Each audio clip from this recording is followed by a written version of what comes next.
उपासना के बिना कर्तृत्व, अभिमान, फल आसक्ति और भोग की वासना मिटती नहीं। उपासना से कर्तृत्व, अभिमान शिथिल हो जाता है, भोग वासना शिथिल हो जाती है, क्योंकि परमात्मा सुख मिलने लगता है।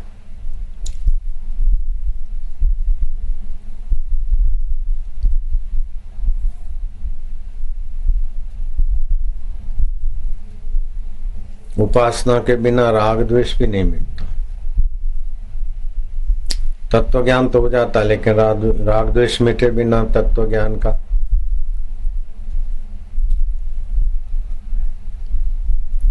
परमानंद ज्यादा देर टिकता नहीं। उपासना से परमानंद रस आने लगता है तो फिर राग भी नहीं, द्वेष भी नहीं, राग द्वेष दोनों चले जाते हैं। उपासना करने वाले को बस भगवान का वचन मान लेना चाहिए। कोटि विप्रबद्ध लाग ही जाऊं, करोड़ों करोड़ों ब्राह्मणों की हत्या का पाप जिसको लग गया, आए शरण तजऊ नहीं ताऊं।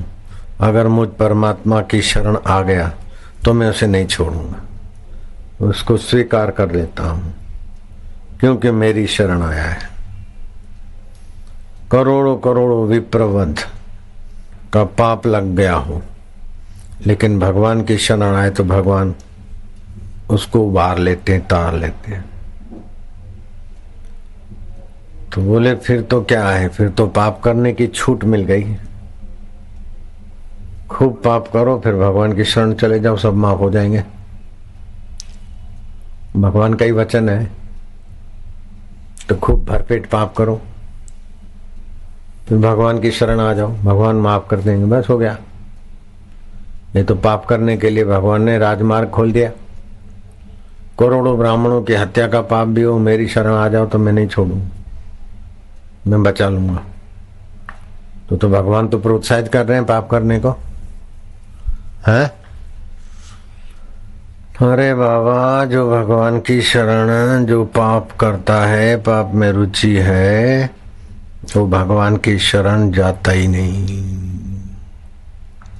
पापवंत कर सहज स्वभाव, राम शरण आवत नहीं काहू। वो पापवंत का ऐसा स्वभाव है कि कथा की शरण नहीं जाता तो राम की शरण क्या जाएगा। पापी आदमी सत्संग में ही नहीं जा सकता है तो भगवान की शरण क्या जाएगा। पापवंत कर सहज स्वभाव, राम कथा ते भाव न काहू। ये रामायण में आता है।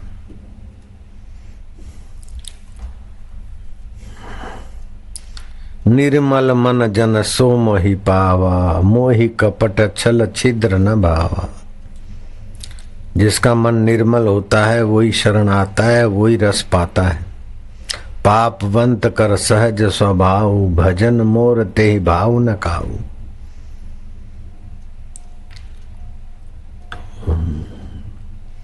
भजन उसको भाएगा नहीं।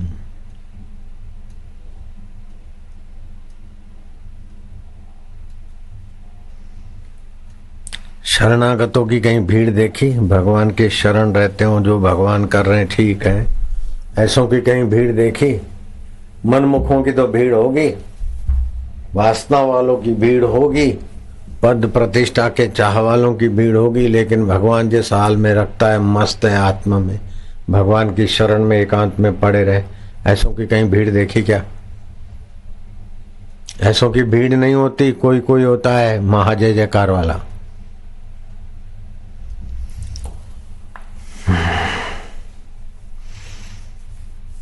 फिर आश्वासन भी देते हैं, उत्साहित भी करते हैं।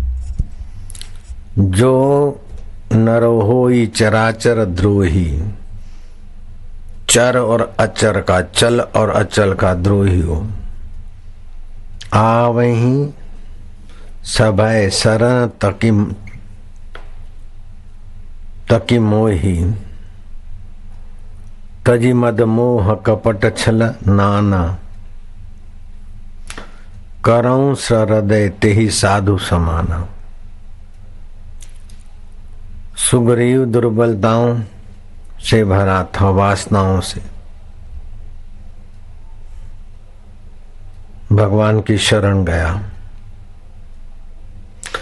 और अपनी असमर्थता प्रकट किया, अपनी कमजोरी, अपनी दीनता, अपनी अयोग्यता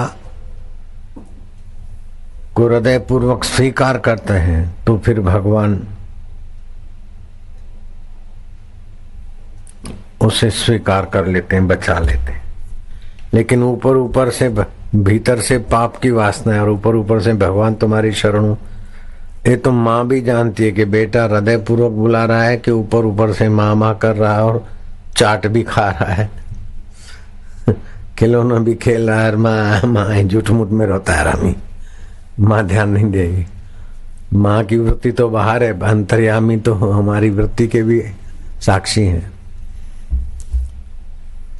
सुग्रीव भोगी है, विभीषण साधक है और निषाद राज सिद्ध अवस्था वाले। भगवान सभी के लिए है। रामायण में आता है कि भगवान किसी की तो भुजा काटते, किसी का सिर काटते, लेकिन कुछ ऐसे पात्र हैं न उनकी भुजा काटते न सिर काटते, उनकी नाभि में दे मारते। भुजा माना कर्म करने का रोष, सिर माना अपनी मनवाने की बात, और नाभि माना वासना का पुंज। जो वासना का गुलाम हो रहा है वो नाभि में प्राण है। जो कर्म करके फल पाने के बाह में बह रहा है उसकी भुजाएं काटते, और जो दिमाग से सबको आधीन करके बड़ा बनना चाहता है उसका सिर काटते। रामायण में सबका सिर नहीं काटते, सबकी भुजाएं नहीं काटते, सबको नाभि पे बाण नहीं मारते। वासनावान को नाभि पे बाण मार के निर्वासनिक बनाओ, कर्म के आसक्त को भुजाओं पे बाण मारते, और खोपड़ी से दूसरों को दुख देके सुखी होने वाले अकल वालों को ये अकल खड्डे में ले जाती है, उनका सिर काटते। लेकिन ग्वाल गोपियों का न सिर काटते न नाभि पे कुछ करते न भुजा काटते, उनके वस्त्र चुरा लेते, चीर हरण करते। चीर 5 प्रकार के हैं। अन्नमय शरीर को मैं मानना ये एक प्रकार का वस्त्र है। प्राणमय शरीर, मनोमय शरीर, विज्ञानमय शरीर, आनंदमय शरीर, इन शरीरों के से आच्छादित अपने को मैं मानते। वो शरीरों के आच्छादित की मैं की मान्यता को बंसी बजाकर प्रेम की निगाह बरसा के हर लेते माना चुरा लेते। भगवान ने चीर हरण किया, अर्थात ये 5 प्रकार के अध्यास मान्यताएं हर ली। मान्यताएं कैसे हर ली? वो सो रहे थे और चुरा ली? नहीं, उनको बंसी बजाकर दृष्टिपात करके ऐसी शांति और आनंद बख्शा कि देह छता जेनी दशा वर्ते देहातीत ते ज्ञानी ना चरणों में हो वंदन अगणित। देह होते हुए भी देह का अहम नहीं है, देह के संबंधियों में मम नहीं है, वस्तु में आसक्ति नहीं है, वस्तुओं में द्वेष नहीं है, राग नहीं है तो है, चल रहा है तो चल रहा है। किसी किसी पर के हृदय पर प्रहार करते हैं,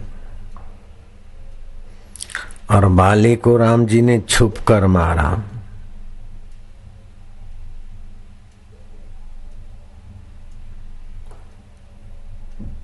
बाली को जब भगवान ने छुप कर मारा तो उसके पीछे भी रहस्य है। वैसे भी भगवान सबको छुप के काल तो मारता ही रहता है। सुबह जितने आयुष्य थी पता ही नहीं है, एक दिन की आयुष्य खत्म हो गई। छुप के तो मारे जा रहे हैं हम लोग। श्वासोश्वास में मृत्यु की करवत आयुष्य तो काट रही है।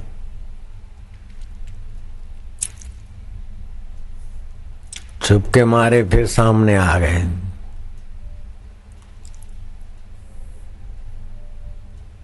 तो बाली का आखिर क्या उद्देश्य, क्या भाव है, वो वर्णन आता है।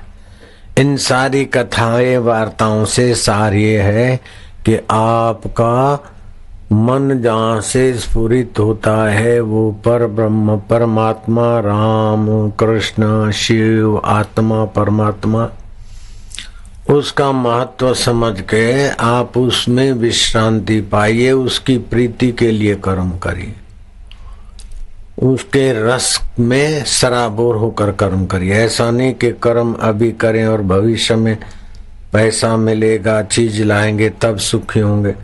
अभी कर्म करते समय कर्तृत्व, अभिमान, फलासक्ति और भोग लोलुपता छोड़कर कर्म करने से अभी अभी कर्म करने का आनंद है, अभी सुख है, अभी शांति है, अभी माधुर्य है। जैसे अभी खेलते हैं तो भविष्य में सुखी होंगे, ऐसा नहीं, खेल खेलते समय आनंद आता है। ऐसे ही संसार को खेल समझकर अहंकार रहित, कर्तृत्व रहित, भोक्तृत्व रहित खेल समझ के संसार में विचरो तो आनंद अंतरात्मा का आएगा। तो बाहर की वासना, अहंकार, फलासक्ति, भोग लोलुपता चट हो जाएगी। तो बाहर की भोग लोलुपता चट होते ही अंतर आत्मरामी बनोगे, स्वांत सुखाय, अंतरात्मा के सुख में सुखी रहोगे। उसके लिए उपासना है, भगवान का ध्यान, भगवान में शांति, श्वास अंदर जाए शांति, बाहर आए तो एक, श्वास अंदर जाए तो ओम, बाहर आए तो दो, सांस अंदर जाए तो सो, बाहर आए तो हम। सो माना वह सतचित आनंद सुख, हम माना मैं हूं। ये देखूं तब मजा मिले, ये खाऊं तब मजा मिले, ये आए तब मजा। स्वरूप तो मेरा ज्ञान स्वरूप आत्मदेव है। इंद्रियों का ज्ञान विषय के तरफ घसीटता, बुद्धि का ज्ञान परिणाम के तरफ सजाग करता है, लेकिन सोहम स्वभाव का ज्ञान तो पूर्ण तत्व है। ये इसी सोहम स्वभाव से दोनों ज्ञान प्रकाशित होते, इंद्रियगत ज्ञान, बुद्धिगत ज्ञान। नारायण नारायण नारायण। मैं एक बहुत बड़ा सम्राट का विशेष अधिकारी था, ताहिर साहिब। ताहिर सत्संग सुनकर थोड़ा बहुत भगवत उपासना करके इतना सूझबूझ का धनी हो गया था कि पूरा राज्य का कारोबार राजा देखने भर के थे। सलाह ताहिर की चलती थी, मानो छुपा हुआ रुस्तम था ताहिर। राजा उसकी सलाह का लोहा मानते थे। किसी मंत्री को बदल देना है, किसी को कुछ करना है, समझो परम राजा ताहिर था, देखने भर का पुतला राजा साहब था। तो ताहिर को विवेक जगा कि राजा तो मेरा कहना मानते हैं, राज्य में नहीं ये हुआ वो किया, लेकिन करने की सत्ता जहां से आती और फल का नियमन जहां से होता है,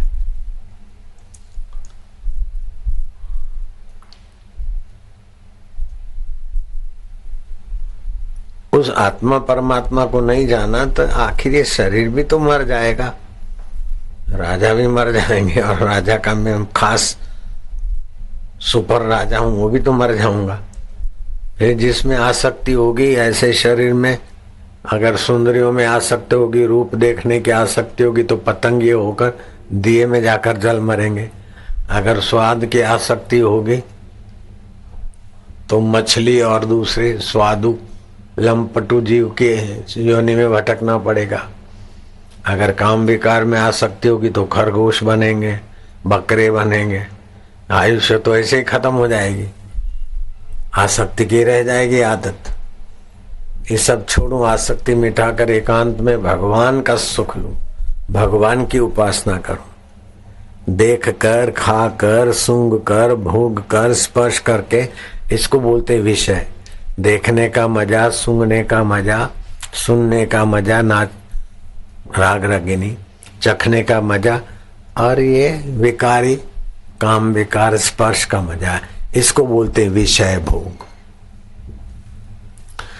सुरेश विषय भोग तो बोलते हैं, लेकिन उसका अर्थ सब लोग नहीं समझ पाते। विषय का मतलब है शब्द, स्पर्श, रूप, रस और गंध। नाक से मजा लेना, आंख का मजा, जीभ का मजा, कान का मजा और मूत्र इंद्रिय का विकारी मजा, इनको बोलते हैं विषय भोग। तो उनका भोजन किया मजा लेने के लिए नहीं, स्वास्थ्य के लिए, तो फिर भोग नहीं है। देखा, लेकिन ये सुंदरी है, ये सुंदरा है, ये अच्छी जगह है, वो देखने का मजा लिया तो भोग हो गया। व्यवहार के लिए देखना पड़ा तो व्यवस्था हो गई, आवश्यकता हो गई। तो ऐसा कोई सुख भोग नहीं जिसके पीछे दुख, भय और रोग नहीं। और ऐसा कोई भोगी नहीं जो किसी न किसी का अधिकार, किसी न किसी का स्वास्थ्य, किसी न किसी का हक छीन कर भोग न भोगे।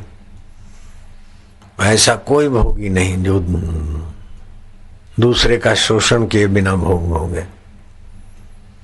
तो जो अपने सुख के लिए दूसरे के दुख का निमित्त बनता है, वो बड़े दुख को बुलाता है। तुम थाली में जो मिठाइयाँ, व्यंजन, मावा, बर्फी आदि खाते हो, न जाने कितने बछड़ों के मुंह से दूध छीन झपट के, खेत खलियों से चीज वस्तु छीन झपट के, जंतुओं को कीटनाशक दवाइयों से मार मूर के तुम्हारी थाली तक चीज पहुंचती है। पक्षियों को भगा भुगा के तुम्हारे तक फल पहुंचते हैं। जीवों को मार मूर के तुम्हारे तक अन्न पहुंचता है। बछड़ों को हटा उटा के माँ के दूध से तुम्हारे तक दूध पहुंचता है। फिर उस दूध की रसमलाई बनाओ, रबड़ी बनाओ, ये करो। तो ऐसा मजा लेने के लिए दूध स्वास्थ्य के लिए पीते अलग है, लेकिन रसमलाई खाओ, ये बनाओ, तो वो भी नुकसान करती। तो ऐसा कोई सुख भोग नहीं है जिसमें किसी न किसी से छीना झपटी करके तुम्हारे तक लाया ना गया।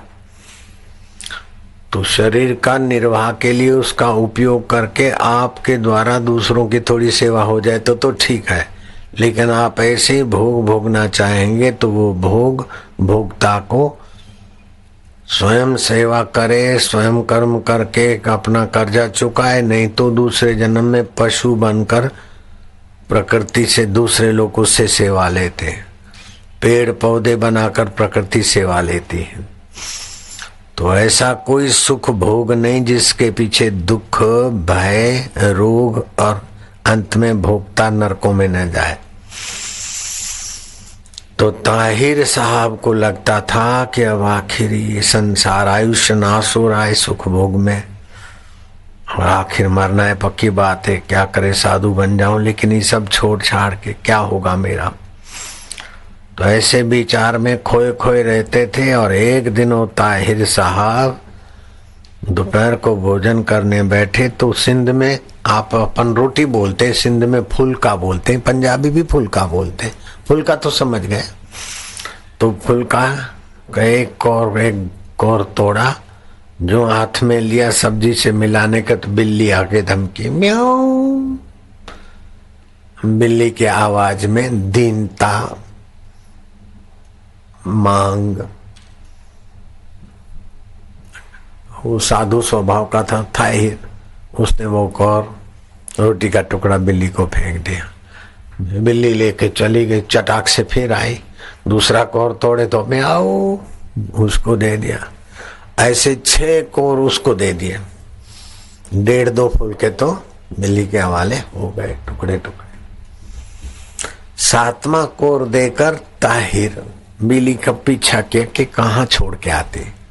देखा तो एक अंधेरे कमरे में अंधी बिल्ली बैठी, उसके आगे ये छोड़ के आ रही। ताहिर को हुआ कि अंधी बिल्ली को खिलाने के लिए आंख वाली बिल्ली भूखी प्यासी रहकर भी उसको खिलाती, ऐसी प्रेरणा देने वाला जब बिल्ली का ख्याल रखता है तो क्या मेरा ख्याल छोड़ देगा? कितना ख्याल रखता है भगवान। ताहिर ने राज्य पाट वैभव को लात मार के भोग विषय। जहाँ गृहस्थी जीवन में काम विकार क्रोध लोभ मोह वातावरण ऐसा होता है, कितना भी बचते बचते आदमी फिसल जाता है, कितना भी बचते बचते फिर भी कुछ न कुछ मन इंद्रियों के पक्ष में और बुद्धि मन के पक्ष में फिसला देती है। एकांत में रहकर थोड़ी उपासना करे तो बुद्धि में भगवत बल आता है, तो बुद्धि मन को अपने पक्ष में करेगी तो इंद्रियों को मन जाने नहीं देगा। ये फल साधन ते न होई, अपने बल से नहीं, भगवत उपासना और अपना थोड़ा पुरुषार्थ। तो जो ओमकार की उपासना है, दीर्घ प्रणव जाप करते हैं, उनकी 4 प्रकार की वाणी चांचल्य, हस्त चांचल्य, पाद चांचल्य, नेत्र चांचल्य मिट जाता। फिर और भी कई वासनाएं और आकर्षण घटते जाते। आपकी उन्नति हो रही है कि पतन हो रहा है, उसके लिए थर्मामीटर है कि आपको संसार में मजा लेने की वृत्ति या आसक्ति संसार में पाने की इच्छा बढ़ रही है तो आप गलत रास्ते जा रहे हैं। और संसार धोखे से भरा है, कितना भी पाएंगे छूट जाएगा। संसार से उपराम होकर अंतरात्मा में शांत आनंदित आह्लादित होने का भाव हो रहा है तो आप ठीक रास्ते जा रहे। जाने जीव तब जागा, हरिपद रुचि विषय विलास विरागा। भगवत पद में रुचि हो और विषय विलास में वैराग्य हो तो समझो आप जागने के रास्ते हैं। तो कहने का तात्पर्य है कि जब तक ईश्वर की महत्ता, ईश्वर की समर्थता, ईश्वर की परम प्रीति और रस का महत्व नहीं समझ में आता है, तब तक कहीं भी कैसे भी रूप में हो, कोई फादर बन के क्या क्या करते हैं, कोई मुल्ला बन के क्या क्या करते, कोई साधु बन के क्या क्या करते। जब तक ईश्वर में, अल्लाह में, गॉड में ईमानदारी की प्रीति नहीं होती, तब तक संसार छोड़ने के बाद भी, भक्ति के रास्ते जाने के बाद भी भक्ति भगवान की कृपा से होती। बाबा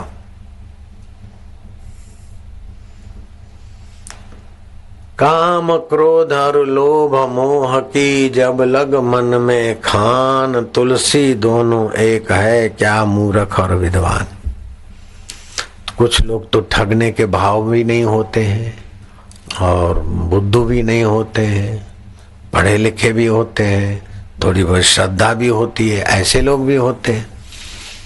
तो एक प्रोफेसर आया घाट वाले बाबा के पास के बाबा आजकल तो साधु के वेश में कैसे कैसे लोग घुस गए, साधु को ऐसा नहीं होना चाहिए, ऐसा नहीं करना चाहिए, ऐसा होना चाहिए साधु को ऐसा।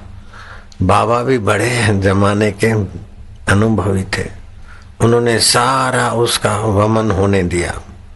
बोले तुम तो जानते हो साधु आजकल ऐसे हैं वैसे हैं, साधु को ऐसा करना चाहिए, ऐसा करना चाहिए, ऐसा करना, तो तुम ही साधु बन जाओ ने तब तो सब लोगों का भला हो जाएगा।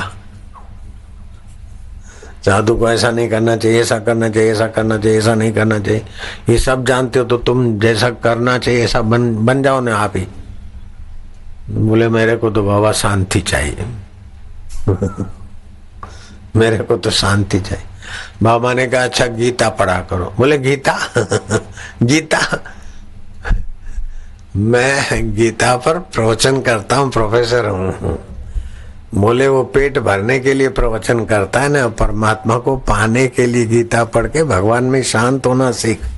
ये ऐसा है वो ऐसा है वो ऐसा है, ठेका ले रखा है कि दुनिया में खोपड़ी उलझाता है। भगवान सबके अंतरात्मा है, जिसकी जैसी रुचि होती है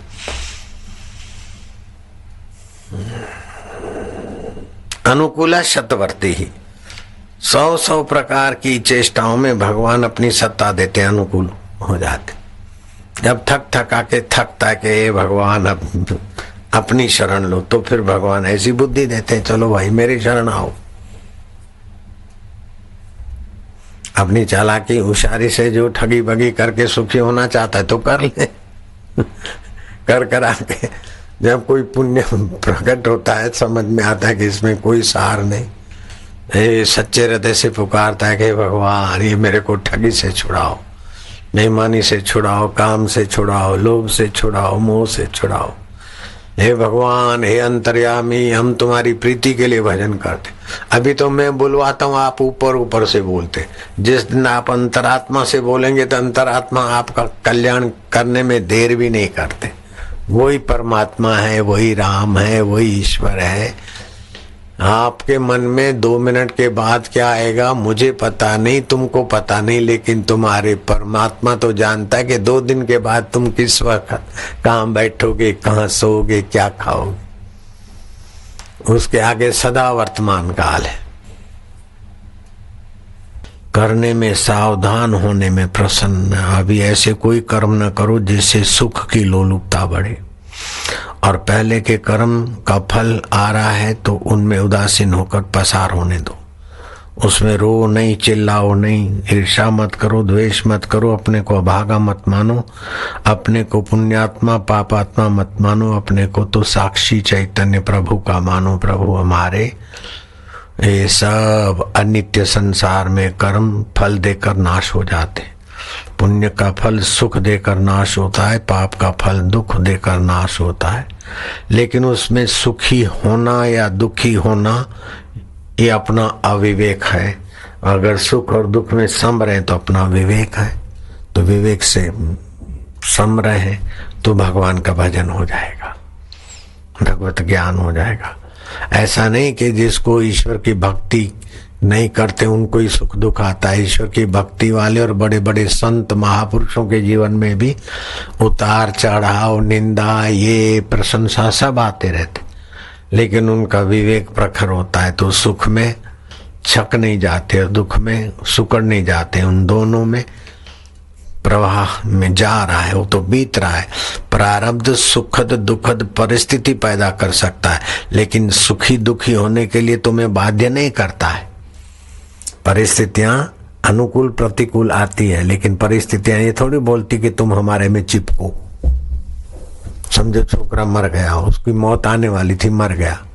अब उसके लिए रो रो के दुखी होए, चाहे उसका क्रियाकर्म करके उसकी सदगति की भावना करे, अपने हाथ की बात। दुकान बिगड़ी, फेल हो गई, एक्सीडेंट हो गया, प्रारब्ध वेक्षा भाई एक्सीडेंट हो गया और अपने को सताकर और दुखी होए, चाहे एक्सीडेंट की व्यवस्था ठीक ठाक करके चलो बाबा हो तो आगे बढ़ो। तो अनुकूल प्रतिकूल तो प्रारब्ध प्रकृति और ईश्वर की सृष्टि की व्यवस्था में होता है, लेकिन अनुकूल में रुके नहीं, प्रतिकूल में रुके नहीं, सब पसार होता है। अपने आप में रुके, जो नित्य ज्ञान स्वभाव है, जो अनुकूलता को भी देखता है, प्रतिकूलता को भी देखता है, सुख को भी देखता है, दुख को भी जानता है, मन की चंचलता को भी जानता है, बुद्धि के राग को भी जानता है, द्वेष भी जानता है, सब को जानने वाला ज्ञान स्वरूप अंतरात्मा मेरा प्रभु है। ओम आनंद। उसमें जितना टिकते जाएंगे, एक श्वास अंदर गया फिर बाहर आया, उसके बीच की मध्यवस्था जितनी बढ़ाते जाएंगे उतना आप ईश्वर के साथ एकाकार होते जाएंगे। कठिन नहीं है, लेकिन इसकी प्यास लग जाए, इसमें तत्परता हो जाए तो हृदय पूर्वक भगवान को कहें, हे भगवान, सुख को दुख को स्वप्ने को हम स्वप्ना माने और उसको जानने वाला तुम्हारा आत्म स्वभाव को अपना माने। ओम शांति, ओम आनंद। इस प्रकार आप भगवत शांति भगवत आनंद के धनी होते जाएंगे तो बुद्धि में भी दिव्य प्रखरता आएगी, भगवत प्रसाद जा बुद्धि बनेगी। एक तामसी बुद्धि होती, शराब कबाब चोरी ढोंग पाखंड को समझते कि अच्छा है, इन लोगों को क्या पता। तो पाप में पुण्य, पुण्य में पाप, ये तामसी बुद्धि। दूसरी राजसी बुद्धि, चाहिए खपे खपे और बढ़ाओ और बढ़ाओ और रखो रखो रखो, उसी में खप जाते। तीसरी सात्विक बुद्धि होती है, धर्म से नियंत्रित, अपने लिए दूसरों के लिए कुछ हिस्सा 10-20%, 10%, 20% धर्म में लगाए, 5वां हिस्सा 10 में। चौथी बुद्धि होती है अर्थदा बुद्धि, भोगदा बुद्धि, धर्मदा बुद्धि, मोक्षदा बुद्धि, प्रसाददा बुद्धि। ये अर्थदा बुद्धि में धर्म का अर्थ, मोक्ष का अर्थ लेकर चलती। फिर ईश्वर को सब समर्पित करके ईश्वर को ही चाहना, ईश्वर को ही अपना बुद्धि और मन, अपना मैं समर्पित कर देते तो मन और बुद्धि ईश्वर के हवाले हो जाता है। फिर वो जैसा भी चाहे चलाए। हम बोलते हैं कि मन ईश्वर में नहीं लगता, हम स्वयं तो संसार में लगे, मन ईश्वर में कैसे लगेगा? हम ईश्वर में लगे तो मन आप जहाँ वहीं मन लगेगा। बोले मन नहीं लगता है तो भाई आपकी चाह क्या है? मन में जो चाह होती उधर ही मन जाता है। मन नहीं लगता, मन नहीं लगता है तो आपकी चाह तो ये पाने में, ये करने में, और मन लगाते भगवान में कैसे लगेगा? तो आप भगवान कैसे हैं, कब मिलेंगे, ऐसे दिन कब आएंगे कि मैं एकांत में भगवत ध्यान में आनंदित रहूंगा, व्यवहार में सुख दुख आएगा तो उसको स्वप्न मानूंगा, अपने आत्म सुख में इतना विभु व्याप्त हो जाऊंगा कि ये शरीर होते हुए भी अपने को आकाश से भी विशेष व्यापक ब्रह्म रूप में जानूंगा। ऐसे दिन कब आएंगे? ऐसे दिन कब आएंगे कि मैं जीते जी सुख दुख के प्रभाव से परे जीवन मुक्त हो जाऊंगा। जन्म मृत्यु मेरा धर्म नहीं है, पुण्य पाप कछु कर्म नहीं, मैं अज निर्लेपी रूप कोई कोई जाने रे। ऐसे दिन कब आएंगे? इस प्रकार की प्यास जगाओगे तो आपकी बुद्धि भगवत प्रसाद जा हो जाएगी। चलो अब लंबा श्वास लो।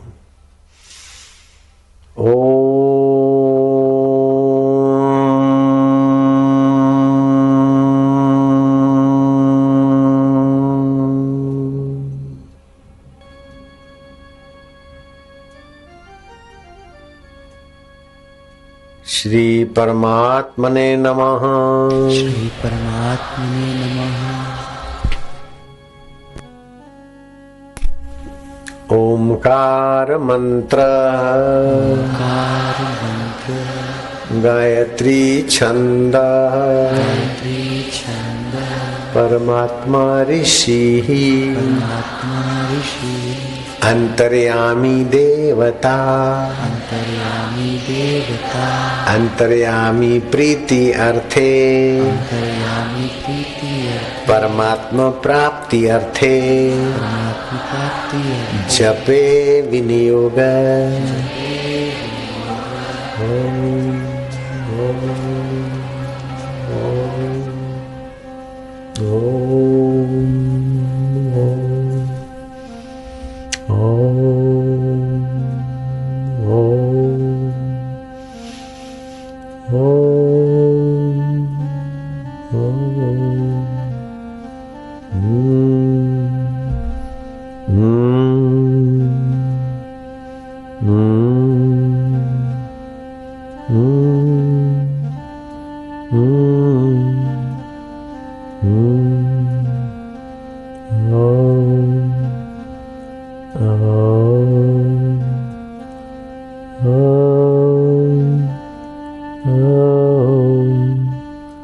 प्रभु जियो प्यारे ओ अंतरात्मा ओ परमात्मने ओ ओ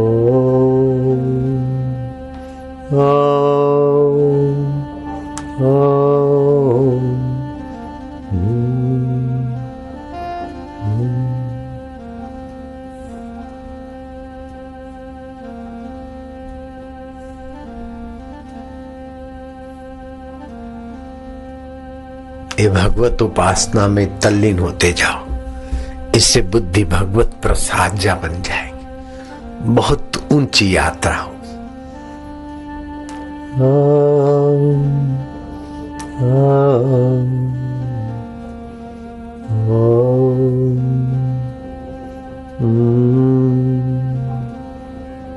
आनंद माधुर्य मेरे प्रभु प्यारे प्रभु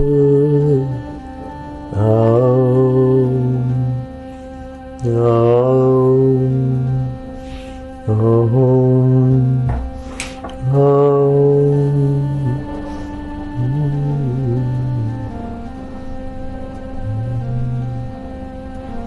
हर समय बोलना भी जरूरी नहीं है।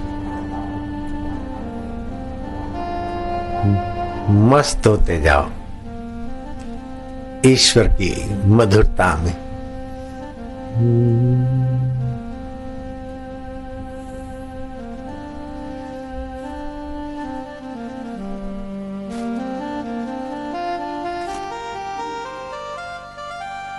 आनंद है, विश्रांति है। अपने तरफ से कुछ मत करो, खाली प्यार की सहजता में बहते जाओ। भगवान प्रेम स्वरूप है, सुख रूप है, हमारे हितैषी है, परम सुहृद है, हमारी बुद्धि में अपनी कृपा भरने में समर्थ है। हम भगवान की शरण है। हम ऐसे हैं वैसे नहीं, हम भगवान के। प्रभु जी, प्यारे जी, मेरे जी, आत्मदेवा, गुरुदेवा, ओम स्वरूपा। कौन कहता है कि रंग नहीं चढ़ता है? अहमदाबाद और सूरत में शिविरें हुई, लेकिन दिल्ली और उत्तरांचल और हिमाचल वालों के लिए कुंभ के मेले में शिविर ही शिविरें हैं। कौन कहता है कि रंग नहीं चढ़ता? देखो भक्तों का बेड़ा तरता।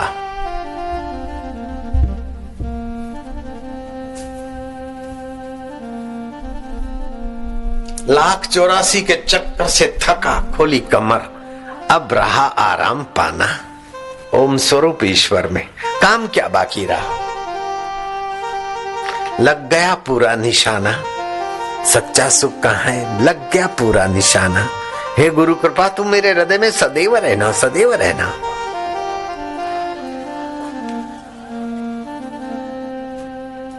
ओम आनंद है, ओम माधुर्य, ओम गुरु जी, ओम प्रभु जी, ओम प्यारे जी, ओम मेरे जी।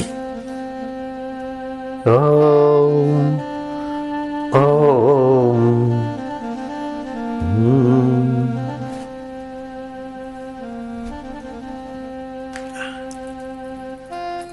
कौन कहता है कि रंग नहीं चढ़ता? देखो सभी साधकों का बेड़ा तरता। मन मन का उसकी माला है, तनु उसका एक शिवाला है।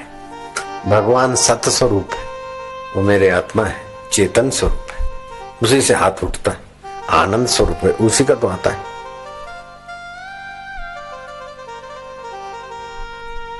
दूर नहीं, दुर्लभ नहीं, परे नहीं, पराया नहीं। मैं करता हूं, मेरे को ये चाहिए वो चाहिए। Desireless, worryless, tensionless, egoless, be happy, live happy. God is not away,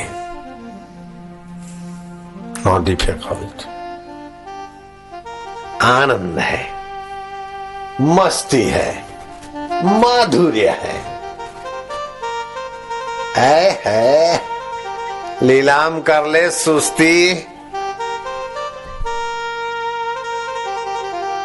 Hari नाम की पीले मस्ती।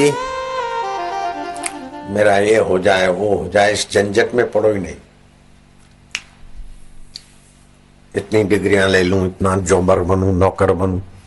अरे भगवान का रसमय प्यारा बन, सब हाजिर हो जाएगा। सोचा मैं न कहीं जाऊंगा,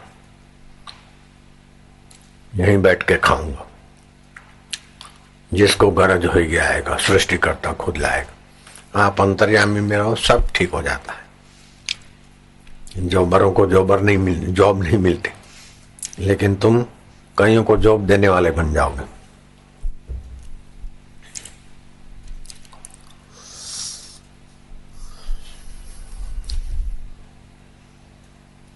अर्थार्थी को अर्थ, भोगार्थी को भोग, पुत्रार्थी को पुत्र देने वाले हो जाओगे, मोक्षार्थी को मोक्ष देने वाले हो जाओगे। ऐसे तुम खजाने के मालिक हो। काय को जोबर बनते हैं, लेबर जोबर। आनंद, ओम आनंद। ओम ओम ओम ओम प्रभु जी ओम ओम ओम ओम ओम ओम ओम ओम ओम ओम महा जय जयकार, महा महा जय जयकार, जय हो जय हो जय हो।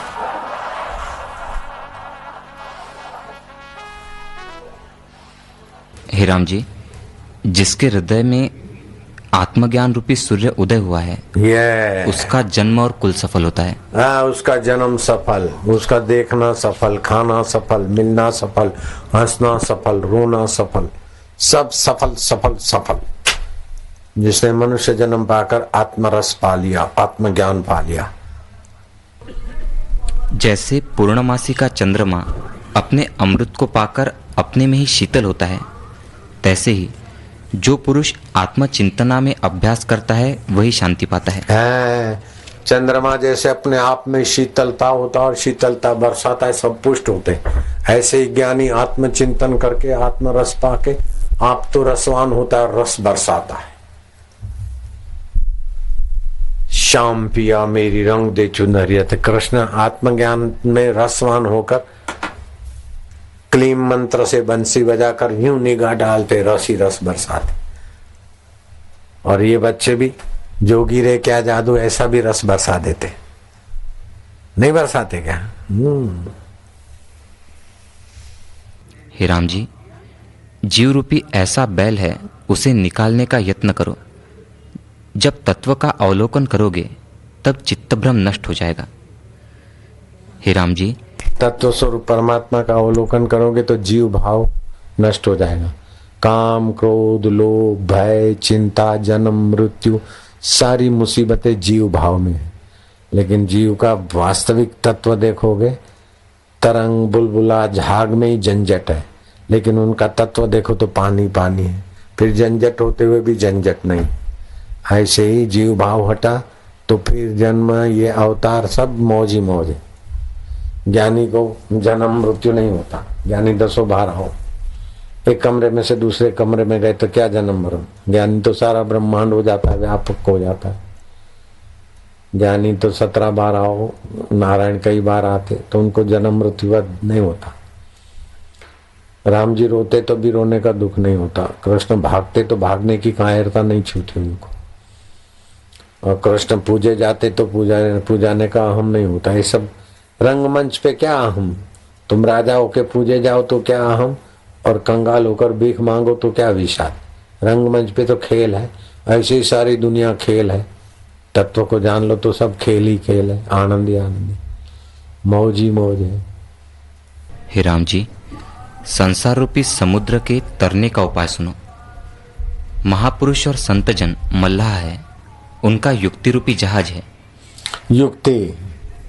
युक्ति से तर जाते आदमी। मेहनत नहीं है, मजदूरी नहीं है। आज ध्यान भजन में जो रस आया उसमें मेहनत मजदूरी थी या युक्ति से बस मुक्ति। लीलाम कर लो सुस्ती, हरि नाम की पी लो मस्ती, युक्ति से मुक्ति। चलो हाँ, उनके युक्ति रूपी जहाज से संसार रूपी समुद्र तर जाएगा और उपाय कोई नहीं, यही परम उपाय है। जिस देश में संत जन रूपी वृक्ष नहीं है और जिनकी फलों सहित शीतल छाया नहीं है, उस निर्जन मरुस्थल में एक दिन भी न रही है। हे राम जी, संत जन रूपी वृक्ष है जिनके स्निग्ध और शीतल वचन रूपी पत्र है। प्रसन्न होना सुंदर फूल है और निश्चय उपदेश रूपी फल है।